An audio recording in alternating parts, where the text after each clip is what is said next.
But unfortunately, in the workplace, and you brought up Zoom, and I brought up Zoom earlier. Anne, who's a fairly new follower of ours, says, as described by your past show guest Betty Johnson, I'm seeing a lot of what you call surface acting on big group Zoom calls at work, and that's not a good sign. I don't know if you're familiar with the term, but what Dr. Johnson said was, it's where you put a mask on and Yeah. you're like, hi, and you're not really talking, you're not part of the discussion, but you're being seen.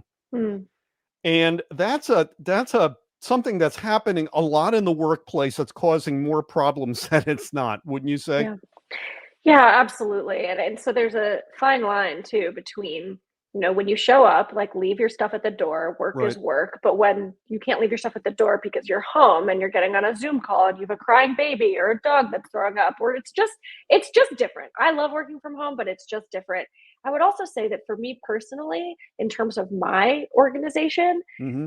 I'm a really big fan of I'm not going to hold a meeting if it could be an email. Right.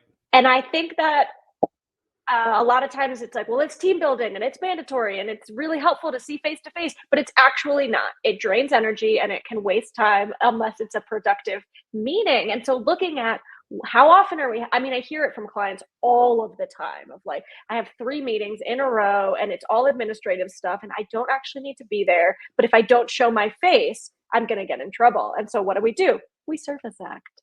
And so Mm. looking at the efficacy and streamlining where are we putting our energy because we have such limited energy.